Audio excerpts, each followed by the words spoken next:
ada istri dan anak yang datang mau menjenguk, tapi tidak diberikan kesempatan itu untuk hal tersebut. Ini menurut saya hal yang pelanggaran HAM ya. Jadi memang seperti biasa, dan kami di sini tim advokat dan juga masyarakat mempertanyakan ya kepada Pak Presiden. Nantinya juga kita akan tempuh upaya ke perlindungan hukum ke Komisi 3 terkait masih adanya tindakan-tindakan out of prosedur dan juga dugaan kriminalisasi. Ini dalam pendapat saya, kalau kasusnya benar-benar murni kasus pidana, tidak ada intervensi dari pihak manapun, nggak mungkin kejadian. Jadi ini pasti ada tekanan yang tidak terlihat, ada invisible hand di sini. Nah tentu saja invisible hand ini bisa dengan seenaknya untuk kemudian menganulir ini, kan begitu. Nah, maksud saya kalau ditanya kemungkinan ya pasti bisa lah, gitu kan. Apa sih yang nggak bisa di Republik ini? Orang yang Babe Aldo yang nggak harusnya ditahan bisa bisa ditahan ya. Yang harusnya orang nggak ditahan jadi ditahan. Gitu. Yang harusnya diborgol dipakai rompi oranye nggak dipakai. Tapi ngomong-ngomong Bang, ini sudah sampai ke IP belum sih? Kasusnya Babe Aldo? Oh sampai. Terus apa komennya Babe Aldo? Ya habis. Assalamualaikum warahmatullahi wabarakatuh. Salam. Teman-teman semua dari berbagai channel, pada malam hari ini kita bersama dengan salah seorang pengacaranya Babe Aldo yang hari ini ditahan di Polda Kalsel, yaitu Bang Aziz Yanuar. Assalamualaikum warahmatullahi wabarakatuh. Bang Aziz Yanuar. Ya Bang Aziz, kita kemarin dapat info terkait Babe Aldo yang di dalam berita itu difoto menggunakan baju berwarna oranye, dan kabar berikutnya adalah Babe Aldo sudah ditahan sampai dengan hari ini belum keluar. Nah, gimana itu Bang? Kronologinya kok bisa tiba-tiba ada kabar begitu Bang? Baik, jadi memang kronologinya saya bisa bacakan supaya berurut dan lengkap ya teman-teman. Gitu. Jadi memang saya sampaikan kejadiannya itu 13 Juni 2026 itu Babe Aldo mengupload pertanyaan kepada seorang ASN ya, namanya RA. Inisialnya RA. Yang sebelumnya 15 hari yang lalu sebelum 13 Juni ini ya, itu banyak netizen dan juga follower Babe Aldo itu memberikan informasi. Ada seorang ASN yang keluarganya tertangkap sebagai salah seorang tindak pidana lah gitu kan, di lapas Karangintan Balangan, Kalimantan Selatan. Nah kemudian sesuai dengan etika jurnalistik dan kode etik jurnalistik, Babe Aldo melakukan riset sosial dengan mengumpulkan semua informasi yang dapat dan kemudian ditanyakan oleh Babe Aldo kepada media sosialnya. Babe Aldo AJ 135. Nah, kemudian tanggal 14-nya terjadi upaya musyawarah atau tabayun antara Babe Aldo dengan saudari RA tadi, dan itu disaksikan oleh pihak keluarga juga dari RA itu. Kemudian mereka minta untuk di take down informasi dan berita-berita itu, di take down dan kemudian saling memaafkan. Nah, Babe Aldo menyanggupi tapi tidak langsung karena khawatir nanti integritas Babe Aldo runtuh karena memang kok gampang banget nih gitu kan, seperti itu kurang lebih. Nah, di situ juga yang menarik menurut keterangan Babe Aldo ada upaya untuk memberikan sejumlah materi gitu, tapi sama Babe Aldo ditolak kepada Babe Aldo. Gitu kan. Dari saudara RA ini? Iya, dari keluarganya lah intinya. Tapi menurut keterangan Babe Aldo, ini keterangan beliau ya. Nah, kemudian tanggal 19 Juni 2026,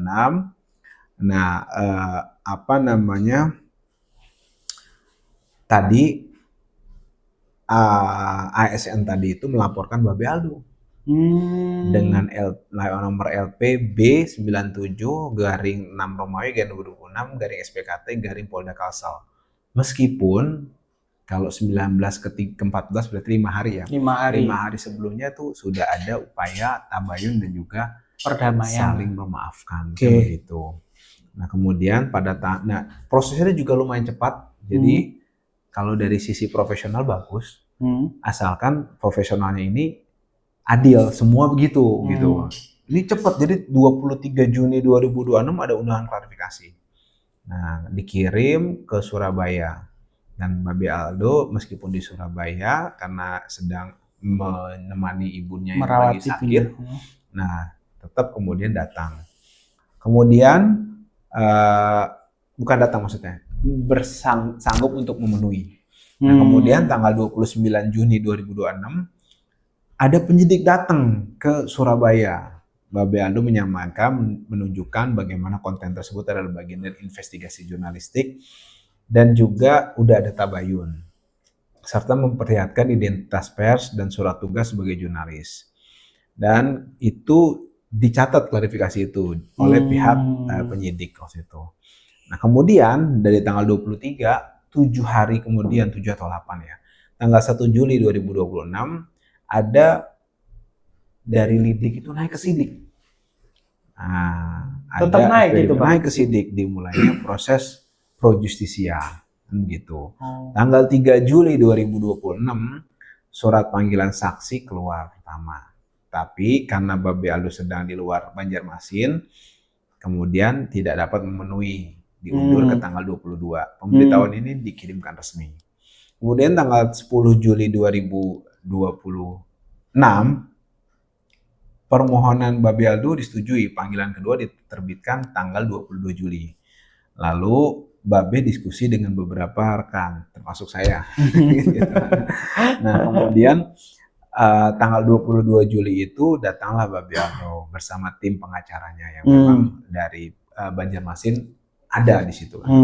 Nah jadi ada juga pimpinan redaksinya dari tempat Babe Aldo, namanya Saudara Ferry ya, ada rekannya juga Saudara Agus, dan juga ada tim pengacara. Ada Mas Gunawan, Ihsan, serta ada paralegal yang mendampingi ya. Iya, kemudian itu mulai jam 10 waktu Indonesia Tengah. Malam. 10 pagi. Nah, oke. 10 pagi. Nah, kemudian 10.20 diterima oleh penyidik. Nah, kemudian setelah itu Babe Aldo diperiksa. Mulai 10.35. 10.35 sekitar pukul 12 pemeriksaan dihentikan untuk isoma.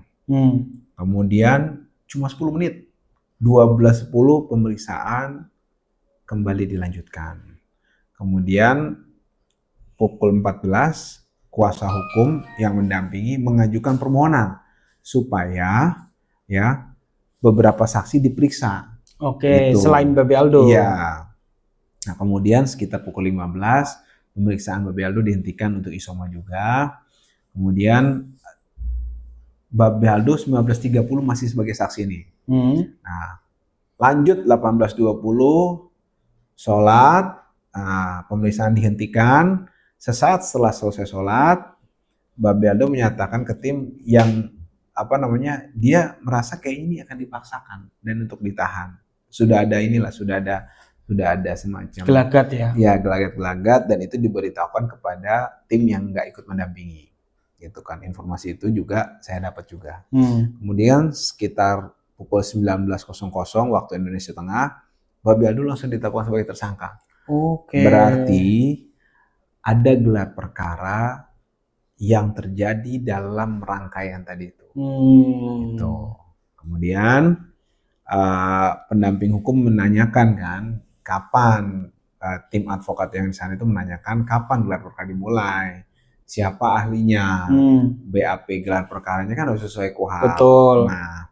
Nah kemudian sekitar pukul 7 itu juga rangkaian untuk BAP tersangka itu juga rangkaian BAP kembali dengan pelapor yang lain. Jadi ada kasus yang lain. Selain RA ada AW. Nah, siapa itu? Dia itu salah seorang direktur BUMD, salah seorang direktur perusahaan BUMD di daerah Banjarmasin gitu. Apa Daerah Kalimantan. PMD-nya? PAM. PAM, Ya. oke, menarik ini. Nah, kemudian Babe Aldo menyatakan kondisi kurang sehat, meminta pemeriksaan dihentikan. Nah, kemudian handphone Babe Aldo juga sudah mulai disita barang bukti dengan menunjukkan surat penggeledahan. Nah, kemudian sekitar 1 jam setelah itu pemeriksaan lanjut lagi yang tadi, yang kedua tadi. Soal yang pertama. Oh, yang RA. Yang RA. Nah, kemudian atas penetapan tersangka itu Babe Aldo sekitar pukul 9 dibawa ke rumah sakit untuk kemudian dicek kesehatan. Ini kan biasa kan mau ditahan seperti itu. Nah, kemudian sekitar setengah jam dititip di tahanan Polda Kalsel di Tahti. Dan yang terlalu berlebihan sekitar pukul 9:30 itu ada istri dan anak yang datang mau menjenguk, tapi tidak diberikan kesempatan itu untuk hal tersebut. Ini menurut saya hal yang pelanggaran HAM ya. Jadi memang seperti biasa, dan kami di sini tim advokat dan juga masyarakat mempertanyakan ya kepada Pak Presiden. Nantinya juga kita akan tempuh upaya ke perlindungan hukum ke Komisi 3 terkait masih adanya tindakan-tindakan out of prosedur dan juga dugaan kriminalisasi ya, yang seharusnya zaman rezim Pak Presiden Prabowo ini udah nggak ada lagi. Gitu loh, udah tidak ada lagi tuh model-model kewenangan yang digunakan secara sewenang-wenang tuh sebenarnya udah nggak ada lagi harusnya. Nah, ini menurut saya harus ini, apalagi Babe Aldo ini bukan seorang koruptor, bukan seorang gembong narkoba yang merugikan masyarakat dan bangsa negara secara luar biasa. Yang dia lakukan itu mengungkap sesuatu yang memang seharusnya dilindungi oleh undang-undang pers. Mengungkap sesuatu yang positif yang berguna bagi masyarakat, bukan malah diperlakukan seperti maling ayam dan juga koruptor ini. Seperti itu. Bang, tadi kan kalau kita dengarkan keterangan Abang tadi ada 2 ya, berarti 2 laporan yang kemudian sebagai landasan untuk menahan Babe Aldo. Yang pertama RA, yang kedua yang pertama yang jadi landasan gitu. ITE. Ya. Kalau yang kedua tadi? Kalau yang kedua itu belum sempat diperiksa selanjutnya. Itu. belum sempat dilanjutkan sampai pemeriksaan berarti. Saat itu karena memang Babe Aldo kondisi kurang sehat sehingga tidak diakomodir oleh penyidik seperti itu. Gimana? Berarti undang-undang ITE yang digunakan untuk undang-undang ITE pasal 32 dan 35 biasa, pasal kriminalisasi. Pasal karet ya. Dari zaman dulu masih sampai sekarang. Iya. Bang, tadi sempat disinggung juga katanya mau kalau yang saya tambahkan. Kalau yang satu lagi itu pasalnya itu sama dan mirip. Nah, sama dan mirip beberapa. Ada pasal 433. Apa itu? Yang ini ijazah palsu. Terus 433, kalau ijazah itu kan 433, 434. Nah, ini 433 junto pasal 441 mengenai menyerang kehormatan nama baik dengan cara menuduhkan suatu hal yang kurang lebih fitnah. Enggak, menuduhkan suatu hal yang pencemaran nama baik deh nih. Pencemaran nama baik. Pencemaran nama baik. Kalau 434-nya fitnah. Oke, ada 2 tadi. Terus yang berikutnya tadi Bang Aziz sempat menyinggung akan ke Komisi 3. Udah sempat komunikasi dan sejauh mana? Sudah. Jadi pihak Komisi 3 alhamdulillah mengatensi dengan baik ya. Dan juga sudah juga berkomunikasi dengan pihak terkait informasinya, dan kemudian kami akan pihak terkait itu artinya pihak penegak hukum di sana. Gitu. Dan juga berarti artinya Polda juga sudah tahu kalau ini akan ke Komisi 3. Sudah tahu, dan juga kita sampaikan keberatan kita, dan juga rencananya nanti di RDP kita akan sampaikan semua keganjilan yang sebenarnya ini melanggar prosedur. Artinya maksud saya berbagai pelanggaran prosedur yang dilakukan oleh pihak kepolisian secara formal ini harus ada tindakan tegas dari pihak legislatif ya, dan juga masyarakat harus mengatensi ini supaya mereka tidak sewenang-wenang lagi gitu kan. Jadi dan saya rasa kami mempertimbangkan supaya pelanggaran formil ini itu ditanggapi serius dengan respon penindakan. Oke. Bukan cuma disiplin, tapi penindakan yang tegas jika memang pihak kepolisian dalam hal ini sudah berulang kali atau berulang melakukan tindakan-tindakan pelanggaran formil ini. Iya. Artinya berarti ini akan sampai ke Komisi 3 dan dari pihak Polda pun sudah ada info soal rencana RDP-nya Bang Aziz mengenai kasus ini. Kalau RDP-nya saya nggak tahu, tapi kalau misalnya kita komplain ke Komisi 3 dan juga rencananya kita akan komplain juga ke Presiden juga seperti itu. Oke, menarik ini teman-teman semua. Jadi kalau tadi sempat diceritakan Bang Aziz tadi bahwa istrinya juga sempat ke sana dan sama anaknya bersama iya, anaknya. Itu sempat lihat fotonya juga Bang di sosial media. Iya, dan ini nggak boleh. Maksud saya nggak seperti itu juga gitu kan. Jadi mereka itu penegak hukum menggunakan kewenangannya nggak boleh sewenang-wenang gitu kan. Harus ada aspek kemanusiaan. Dan juga di situ juga ada anak gitu kan. Ini menurut saya pelanggaran yang HAM yang harus disikapi dengan baik gitu kan, untuk kemudian pelaku-pelaku itu ditindak lah gitu supaya tidak begitu. Ini kan presiden buruk dalam penegak hukum, tapi caranya menurut saya tidak memiliki hati nurani dan tidak bermartabat lah. Bang, tadi kan sempat di awal ya, Abang sempat cerita soal RA, kemudian ada Dirut salah satu AW. Dirut salah satu. Asalnya beda soal itu. BUMD di sana. Tapi kan kita lihat Babe Aldo ini beberapa kali di konten media sosialnya seringkali ada semacam nasihat atau kritikan kepada salah satu BUMD di sana. Ya. Nah, apakah ada kaitannya Bang kira-kira tentang kita sebutlah kriminalisasi Babe Aldo ini kira-kira? Ya, menurut saya secara kasat mata mungkin nggak ada, tapi secara tak kasat mata kan ada gitu loh. Kenapa? Karena gini, kita gampang aja memandangnya. Bagaimana bisa ya mereka menetapkan pelanggaran Undang-Undang ITE pasal 32-35 ya, tapi bertentangan dengan norma dan juga kehendak pihak yang menyusun undang-undang itu sendiri. Oke. Nah, salah seorang ahli yang memang waktu itu saya pernah berdiskusi juga, Pak Hendri Subiakto, yang menyatakan ada peran beliau di situ, itu menyatakan bahwa pasal 32-35 itu ditujukan untuk cybercrime, finance crime kan begitu, bukan untuk hal-hal yang berbau personal gitu loh. Jadi apalagi ini kan deliknya awalnya delik aduan.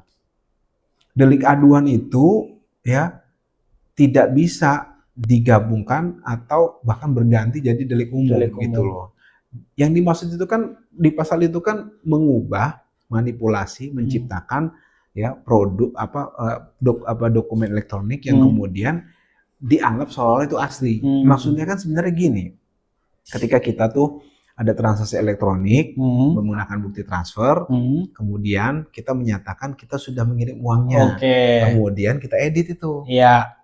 Berarti kan saya merubah produk digital dari perbankan itu, diedit, dimanipulasi, seakan-akan itu asli.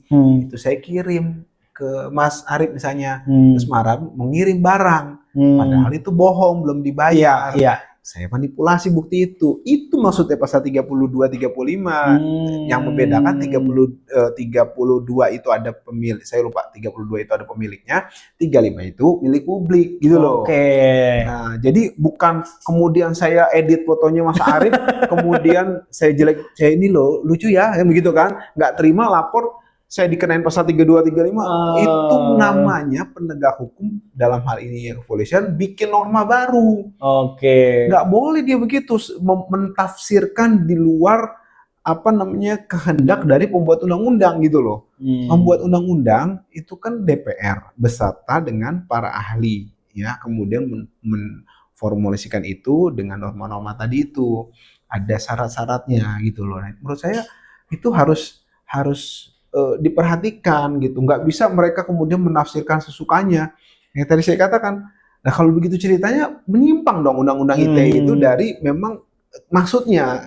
Hampir semua maksud dari undang-undang ITE itu adalah supaya kejahatan-kejahatan perbankan, kejahatan-kejahatan keuangan yang menggunakan media elektronik itu tidak terjadi ataupun ada hukumannya ketika memang dilakukan. Kan begitu, bukan kemudian masuk ke ranah-ranah private.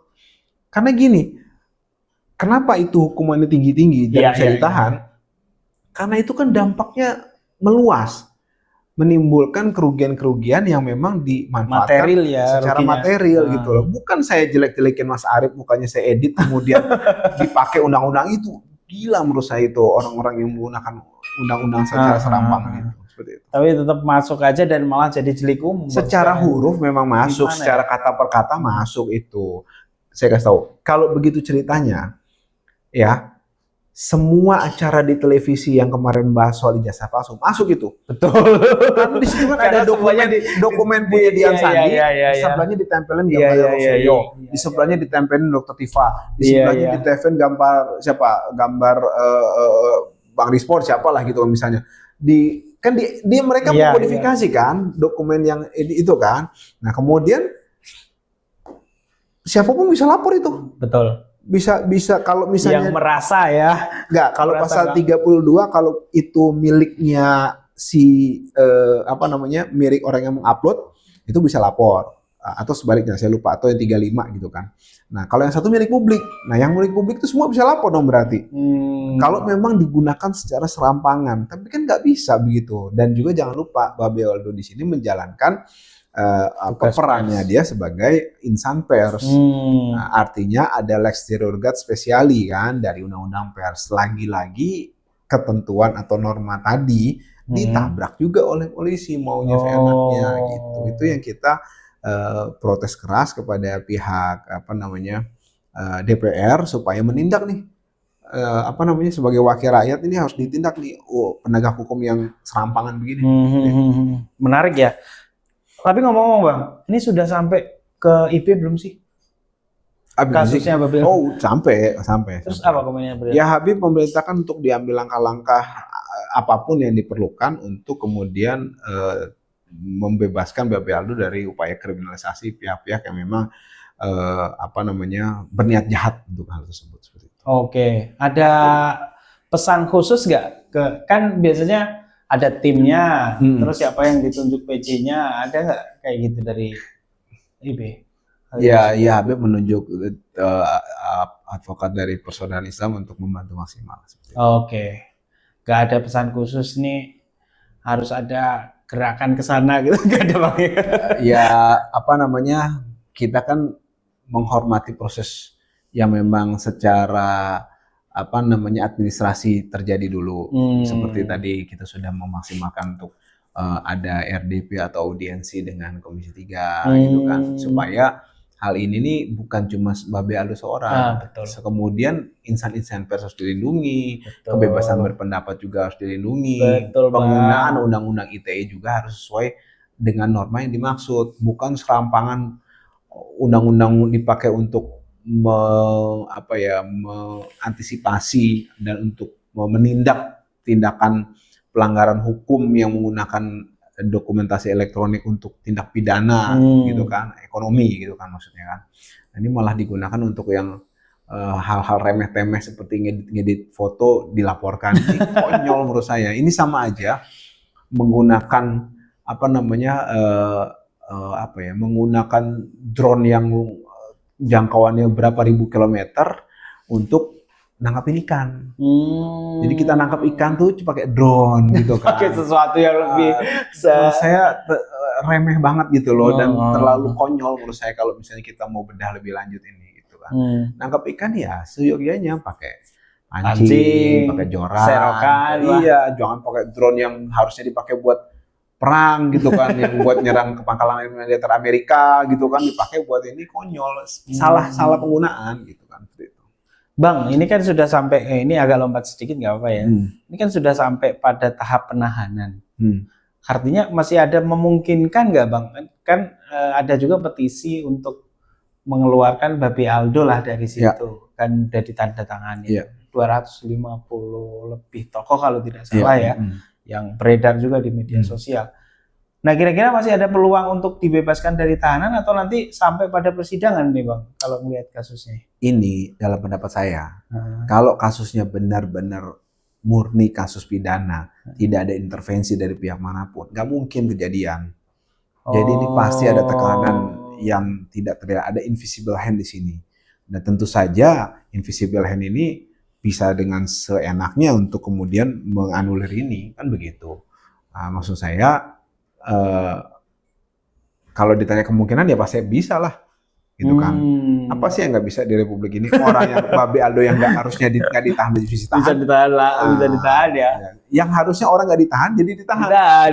Gitu. Yang harusnya diborgol dipakai rompi oranye nggak dipakai rompi oranye. Sylvester Matutina dong.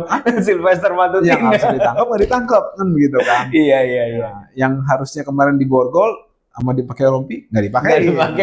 Gitu. Jadi menurut saya segala kemungkinan itu di negeri ini mungkin gitu kan. Babe Aldo yang cuma ngedit muka kemudian penjara. Ditahan kan gitu kan. Tapi maling-maling yang ini dicari-cari dulu. Betul. Celah-celahnya untuk dibebaskan. Betul. Jadi inget Campisus deh. Tadi maksud saya nggak pakai baju oranye Bang Aziz baru nggak tadi. Aku tadi yang lain ngebayanginnya. Jadi Bang Aziz, berarti masih ada peluang untuk tidak sampai ke persidangan ya? Masih.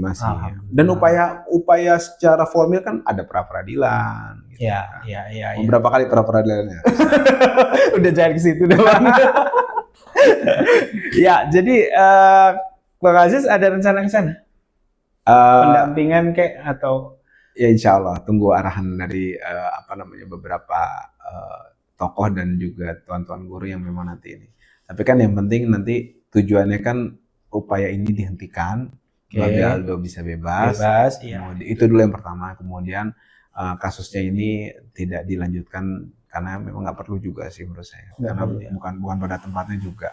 Gitu. Babe Aldo mengeluarkan pendapat, seharusnya pendapat itu dilawan dengan klarifikasi, gitu kan, kemudian diselesaikan musyawarah. Terlalu buang-buang energi menurut saya institusi sebesar kepolisian untuk ngurusin hal yang menurut saya tidak jadi prioritas seharusnya kan, karena memang itu kan banyak yang lebih prioritas lainnya kan, apalagi di Kalsel itu kan ada tambang betul, ada blackout, itu banyak lah di sana itu. Iya, lebih penting lah gitu kan menurut saya. Tapi kalau ada yang terganggu dengan upaya-upaya Babe Aldo untuk mengungkapkan yang hak dan batil, ya menurut saya ya kalau caranya kurang pas diingatkan lah kan begitu. Babe Aldo juga kan bisa diajak musyawarah. Tapi kalau memang itu terlalu hal krusial ya tinggal hukumnya ditegakkan. Yang benar maksud saya.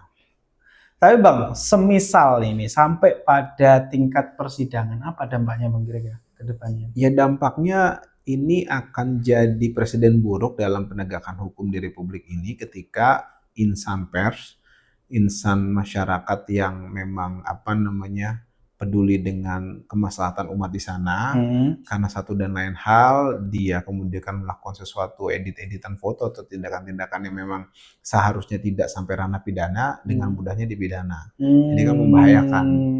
Jadi kemerdekaan pers, apa kabar Bang? Iya, membahayakan kebebasan berpendapat dan juga sistem check and balance yang natural di masyarakat itu jadi berkurang. Dan harusnya kan polisi senang ketika ada masyarakat yang kritis ini membantu penegakan hukum yang baik gitu loh, bukan malah dijerumuskan ke tindak pidana yang seharusnya tidak ditempatkan pada dia gitu. Oke, sekarang lebih ke arah personal Bang. Jadi kalau dari informasi Bang Aziz kan tadi disebutkan anak istrinya nggak bisa ketemu dengan Babe Aldo sampai sejauh ini ya. setelah beberapa hari ini ada informasi terakhir nggak? Saya belum tahu detail lagi ya, ada informasi apa soal hal negatif tadi. Tapi yang setahu saya itu 21.35 waktu Indonesia Tengah saat itu menjelang malam juga akhirnya mereka nggak bisa ketemu. Intinya begitu. Ini kan menurut saya hal yang tadi Mas Arif udah lihat dokumentasi fotonya juga kan, itu menurut saya hal yang nggak pantas lah seperti itu.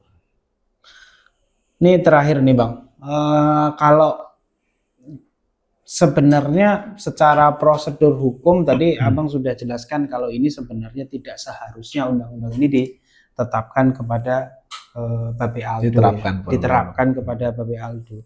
Namun kan kita lihat banyak selain Babe Aldo juga yang menggunakan pasal ini dan tetap berjalan ya. Ada beberapa lah, kita bisa ambil contoh ya, misalnya ya entah nyambung entah enggak ya, kayak misalnya soal Edi Mulyadi, soal Gus Nur, soal Bambang Tri, dan banyak contoh-contoh yang lain tetap jalan gitu Bang. Jadi kalau Gus Nur saya Bambang Tri saya sedikit ini, itu mereka itu karena keonaran. Berita bohong yang menimbulkan keonaran waktu itu kenanya mereka itu. Nah, iya deh.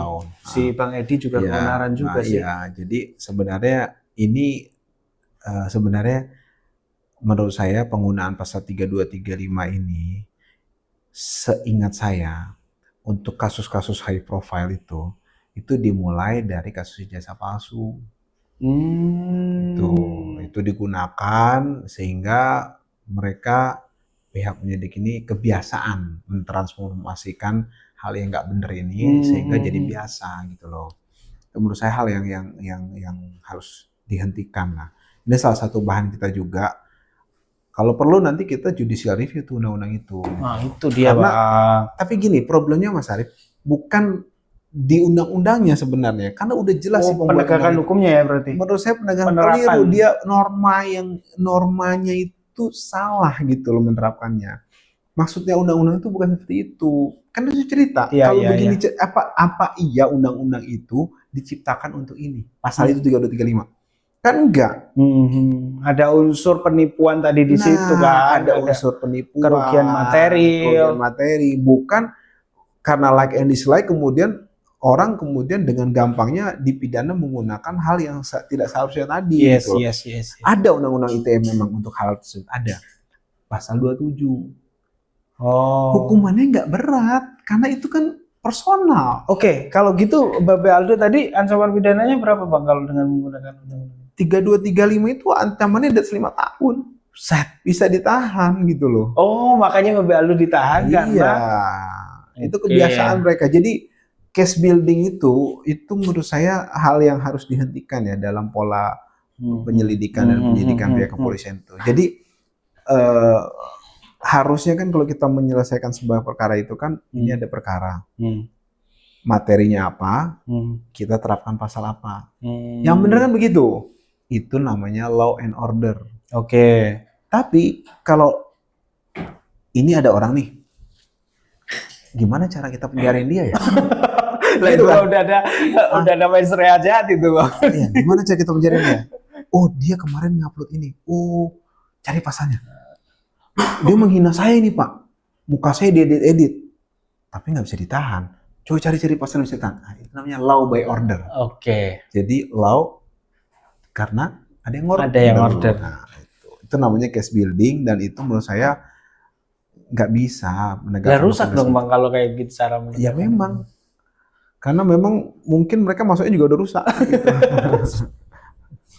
Allahu Akbar teman-teman semua. Terakhir Bang Aziz ini ya, untuk teman-teman yang mendengarkan video ini kan agak perdana ya, kalau sebenarnya sudah ada video kemarin Bang dari Kalsel itu ya, kayak semacam pernyataan sikap lah, tapi belum sampai pada kronologi detail, langkah-langkah dan lain sebagainya. Nah, ini apa yang Bang Aziz bisa sampaikan kepada masyarakat yang memperhatikan kasusnya Babe Aldo, dan saya yakin banyak juga masyarakat ini yang mendengar sepintas-sepintas soal kasusnya Babe Aldo ini.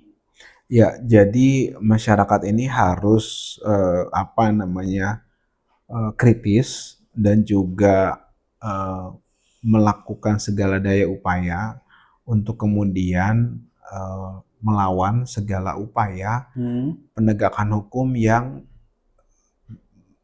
bernuansa kriminalisasi. Ya, kenapa saya katakan demikian?